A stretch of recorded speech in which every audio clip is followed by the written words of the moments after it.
Hi. I've gone back and forth about sharing this story for a long time.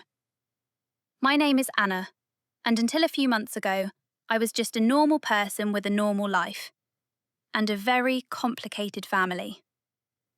What I'm about to tell you still doesn't feel real to me. Sometimes I wake up thinking it was all a dream. Other times I wish it was. Because the day my grandfather died was the day I found out who my parents really were. My grandfather was a billionaire, but growing up you'd never know it from our life.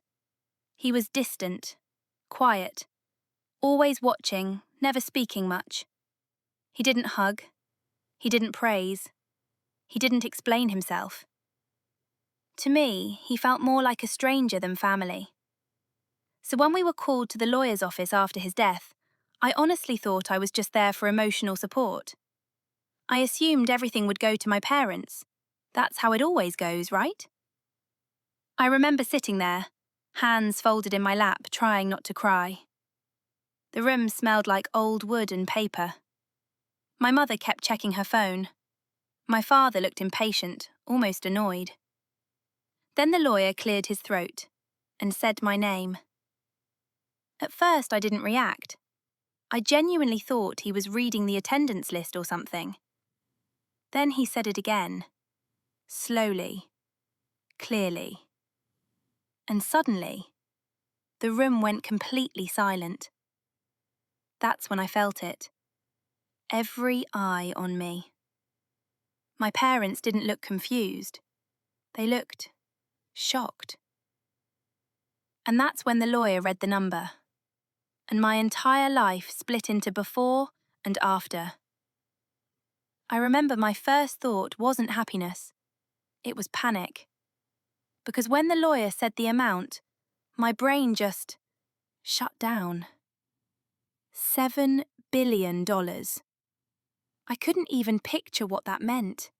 It sounded fake, like something you hear in a movie and forget 5 minutes later. No one spoke. Not my parents, not my aunt, not even the lawyer. It was like time froze, and the only thing I could hear was my own breathing, fast, shallow, completely out of control. I glanced at my mother, expecting to see pride, or at least surprise. Instead, her face had gone completely still. My father leaned forward slowly, elbows on his knees, eyes locked on the table. He didn't look at me. He didn't look at the lawyer. He looked angry. The lawyer continued reading, his voice calm, almost emotionless, like this was just another Tuesday for him. He explained that the inheritance included companies, properties, offshore accounts, things I barely understood. I felt sick listening to it, like someone was talking about a life that didn't belong to me. Then came the next part. Other beneficiaries, he said, will receive a fixed amount. My aunt straightened up. My mother lifted her head. $100,000 each. I heard someone inhale sharply. 100,000 from a man worth billions. I saw my mother blink rapidly, like she was trying to wake herself up from a nightmare. My father finally looked up, straight at the lawyer. There's been a mistake, he said flatly. The lawyer didn't even flinch. There hasn't, he replied. That's when I realized something terrifying. This wasn't just unexpected. This was intentional. And whatever came next, my grandfather had planned it. That's when the lawyer paused. Not the kind of pause where someone is checking a page or adjusting their glasses. This was different. Heavy. Deliberate. He looked directly at my parents before continuing, and I remember thinking how strange that was. Almost like he was bracing himself. There is, he said carefully, a specific clause attached to this inheritance. My mother sat up straighter. My father's jaw tightened. The lawyer read it slowly, word by word. Under no circumstances is any portion of this inheritance to be transferred, gifted, loaned, or otherwise made accessible to my son or his spouse. I felt my stomach drop. I hadn't even thought about giving anyone money yet, but suddenly the room felt hostile. My mother shook her head immediately. "That's ridiculous," she snapped. "My father would never—" The lawyer raised his hand again. "Please let me finish." He turned the page. "There is also a personal statement," he continued, "written by your grandfather to be read aloud." My heart started pounding. I had never heard my grandfather's thoughts in his own words before. He was the kind of man who kept everything locked inside. The lawyer cleared his throat, and then he read my grandfather's warning. A warning about my own parents. I felt my chest tighten as the words filled the room, because with every sentence it became clearer. This inheritance wasn't just about money. It was about protection. And my grandfather was trying to protect me. That's when the lawyer paused. Not the kind of pause where someone is checking a page or adjusting their glasses. This was different. Heavy. Deliberate. He looked directly at my parents before continuing, and I remember thinking how strange that was. Almost like he was bracing himself. "There is," he said carefully, "a specific clause attached to this inheritance." My mother sat up straighter. My father's jaw tightened. The lawyer read it slowly, word by word. Under no circumstances is any portion of this inheritance to be transferred, gifted, loaned, or otherwise made accessible to my son or his spouse. I felt my stomach drop. I hadn't even thought about giving anyone money yet, but suddenly the room felt hostile. My mother shook her head immediately. "That's ridiculous," she snapped. "My father would never." The lawyer raised his hand again. "Please let me finish." He turned the page. "There is also a personal statement," he continued, "written by your grandfather to be read aloud." My heart started pounding. I had never heard my grandfather's thoughts in his own words before. He was the kind of man who kept everything locked inside. The lawyer cleared his throat, and then he read my grandfather's warning. A warning about my own parents. I felt my chest tighten as the words filled the room, because with every sentence it became clearer. This inheritance wasn't just about money. It was about protection. And my grandfather was trying to protect me. Коли готові, пишіть 4. Далі буде читання листа і перші тріщини в ідеальній сім'ї. Part 4. The letter I was never meant to ignore. The lawyer's voice changed when he started reading the letter. It was softer, slower, like he understood how dangerous these words were. "If you are hearing this," the letter began, "then I am gone. And if my granddaughter is sitting in that room, listening to this, then I made the right decision." My throat tightened immediately. I had never heard my grandfather speak so directly to me. Not once in my entire life. The letter went on. "I know what will happen next. I know who will smile at you, who will hug you, and who will tell you they are proud. Do not mistake this for love." I felt a chill run down my arms. My mother crossed her arms tightly. My father stared straight ahead, unmoving. "They have waited for my death, not my life. They have asked me for money in ways you will never know. And when they failed, they made plans without me." I couldn't breathe properly anymore. The lawyer paused for a moment, letting the words sink in. "You may feel guilty. You may feel responsible. That is exactly what they are counting on." My hands were shaking in my lap. I wanted to look at my parents. I wanted to believe this was all some horrible misunderstanding. But I didn't. Because deep down, something about this felt painfully familiar. I am not leaving you wealth, the letter concluded. I am leaving you a shield. And in that moment, I understood something terrifying. My grandfather hadn't distrusted my parents. He had been afraid of them. They didn't say anything in the lawyer's office, not a single word. The meeting ended in silence. Papers were signed, instructions were given. I barely remember standing up or walking out.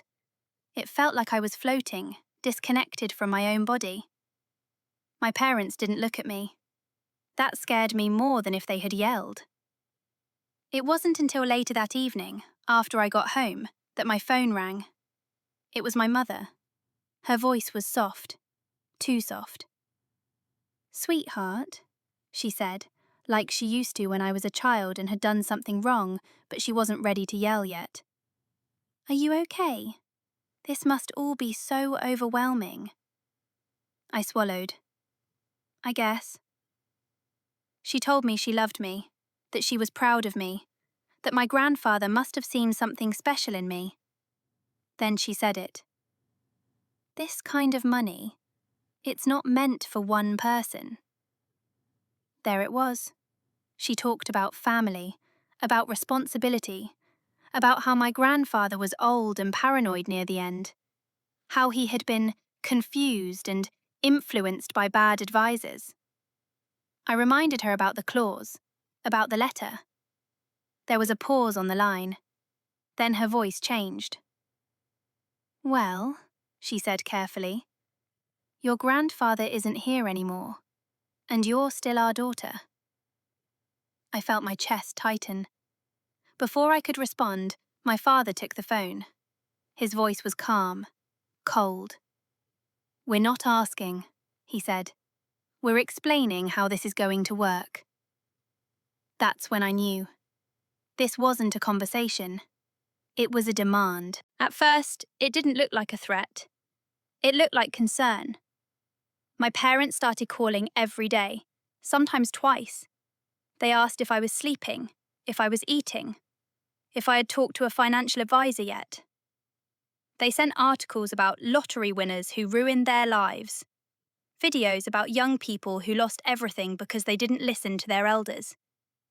"Just be careful," my mother would say.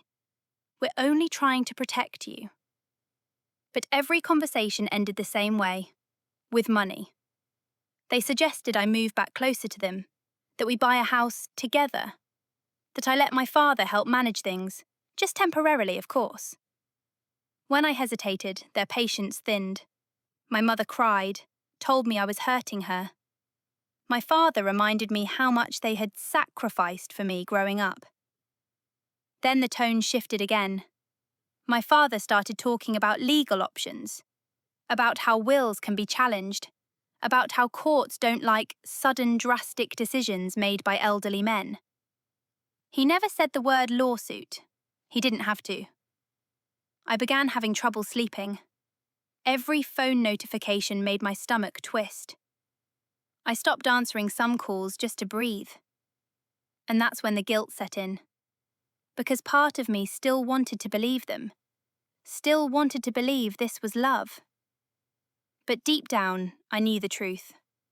Love doesn't come with conditions, and it doesn't feel like fear.